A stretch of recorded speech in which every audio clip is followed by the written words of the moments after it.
pembelajaran kita. Sebelum kita mulai, ada baiknya kita berdoa dulu agar apa yang Ibu sampaikan bisa tersampaikan dengan baik dan kalian bisa mendengarkannya juga dengan baik. Dan semoga apa yang Ibu sampaikan bisa bermanfaat bagi kalian dan itu bisa menjadi bekal kalian nanti buat kedepannya. Oke, sebelum kita mulai, alangkah baiknya kita berdoa dulu. Berdoa dimulai. Berdoa selesai. Sebelum Ibu mulai, Ibu mau absen dulu ya. Ani. Hadir, Bu. Doni. Saya, Bu. Rania. Ada, Bu. Tasya. Hadir, Bu. Oke. Kita masuk ke materi kita dulu. Materi kita hari ini adalah keseimbangan lingkungan.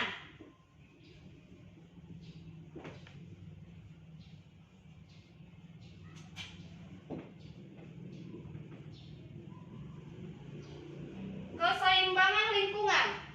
Sebelum Ibu beritahu, ada yang sudah tahu nggak keseimbangan lingkungan itu apa? Keseimbangan lingkungan itu adalah kemampuan yang dimiliki lingkungan dalam mengatasi berbagai macam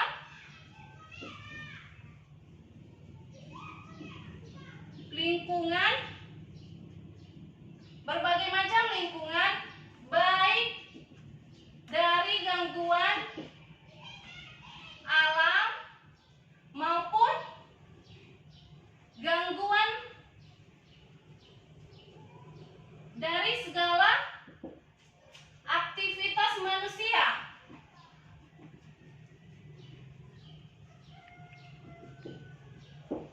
Iya, ini arti dari keseimbangan lingkungan. Sudah tahu keseimbangan lingkungan kan? Ini. Oke, selanjutnya kita masuk pada materi yang kedua, menentukan limbah-limbah yang ada di sekitaran kita. Limbah yang ada di sekitaran kita ada 5 macam. Yang pertama itu limbah cair. Yang kedua limbah padat. Yang ketiga limbah organik. Yang keempat limbah daur ulang. Yang kelima limbah berbahaya. Ya, dari yang kelima ini Ibu mau bahas satu persatu dulu. Di mana pada limbah cair itu adalah limbah berbahaya, limbah beracun yang terdiri dari seperti contohnya minyak, itu contohnya, terus lumpur, bisa jadi air mencuci, itu adalah limbah cair. Yang kedua limbah padat, di mana pada limbah padat contohnya itu seperti sampah plastik bisa, sampah kertas juga bisa, kaleng juga bisa, terus kaca dan lain sebagainya. Yang ketiga limbah organik. Limbah organik itu adalah seperti daging, terus sisa-sisa makanan kita, makanan busuk. Ya, limbah organik ini juga bisa dijadikan pupuk kompos. Pupuk kompos yang ada di tanaman kebun kita bisa, di tanaman sekitaran rumah kita juga bisa. Ya. Selanjutnya limbah daur ulang. Limbah daur ulang itu apa? Limbah daur ulang itu misalnya seperti bahan-bahan furniture bisa juga sampah-sampah plastik bisa kita daur ulang. Terus yang terakhir limbah berbahaya. Limbah berbahaya itu misalnya peralatan listrik.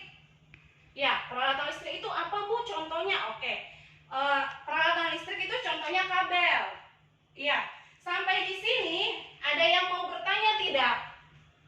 Saya, Bu.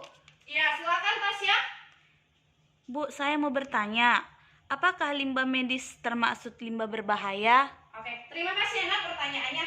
Ibu jawab, limbah medis. Limbah medis itu berbahaya. Ya, benar.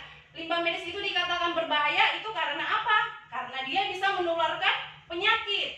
Limbah medis itu bisa menularkan, seumpamanya kita dekat nih sama orang yang ada penyakitnya, kita dekat.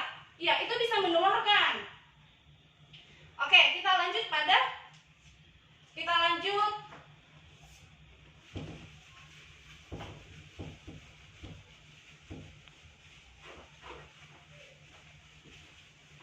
Kita lanjut proses daur ulang. Proses daur ulang.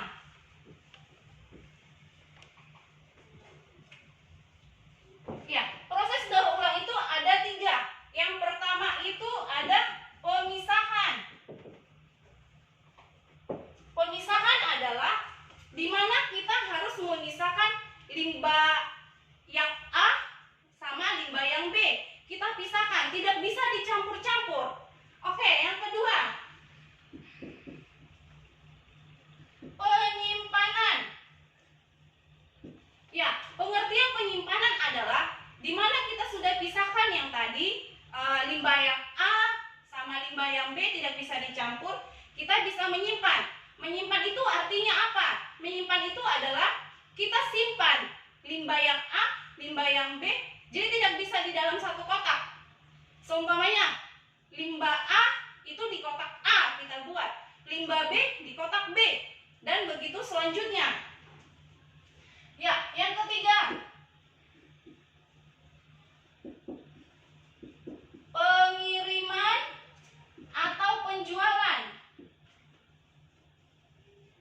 Ya, pengiriman atau penjualan yang artinya adalah di mana kita sudah pisahkan, terus kita simpan, dan terakhir pengiriman, di mana limbah yang kita sudah kita simpan itu bisa kita jual. Kita jual yang artinya kita dapat menghasilkan apa dari limbah yang kita bikin tadi. Oke, contohnya itu seperti tas.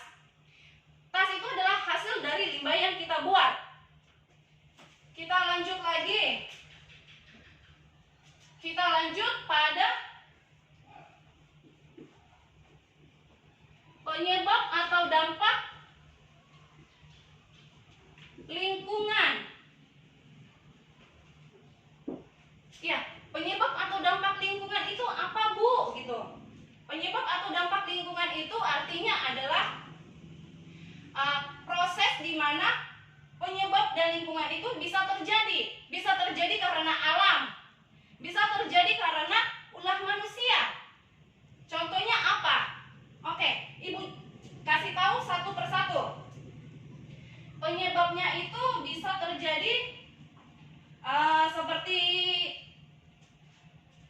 sampah yang bertumpukan. Tahu kan sampah yang bertumpukan di mana berada? Oke, ya seperti yang di Bantar Gebang. Sampah bertumpukan. Ya, ini di Bantar Gebang terjadinya. Oke, yang kedua apa? Contohnya. Yang kedua itu contohnya kita bikin seperti banjir. Banjir yang lagi viral sekarang ya. Banjir itu yang ada di Sulawesi Selatan. Terus yang ketiga. Yang ketiga, kita ambil seperti longsor. Longsor yang ada di Sumedang, Jawa Barat. Selanjutnya apa?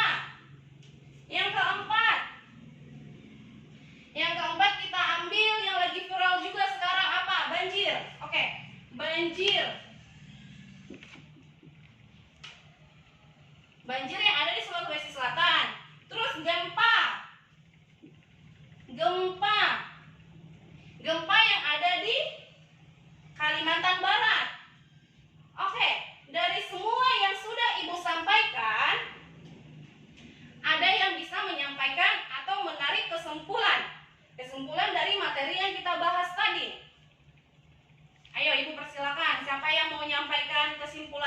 Saya, Bu. Oke, silakan Tasya. Dari materi yang sudah Ibu paparkan, saya menarik kesimpulan bahwa keseimbangan lingkungan adalah pentingnya lingkungan buat kebutuhan makhluk hidup, baik itu secara langsung maupun tidak langsung. Dan kita sebagai makhluk hidup harus bisa mengimbangin berbagai macam gangguan dari alam. Itu saja, Bu. Makasih, Bu. Oke, terima kasih juga ya Tasya. Ya, yang sudah disampaikan Tasya tadi itu benar. Itu dia menarik kesimpulan dari keseimbangan lingkungan. Oke, sebelum kita akhiri, Ibu mau mengasih tugas dulu. Tugas buat kalian minggu depan yaitu membuat makalah mengenai keseimbangan lingkungan. Ya, keseimbangan lingkungan kalian buat dalam makalah itu minggu depan kalian presentasikan satu persatu ke depan agar teman kalian juga tahu apa yang kalian presentasikan bermanfaat buat kalian sama-sama. Ya, sebelum itu kita sudah selesai ya, selesai. Ya, sebelum kita keluar dari tempat ini, alangkah baiknya kita berdoa dulu agar apa yang kalian dapat bisa bermanfaat. Oke, berdoa dimulai. Berdoa selesai. Oke, sudah bisa pulang ya. Terima kasih anak-anak.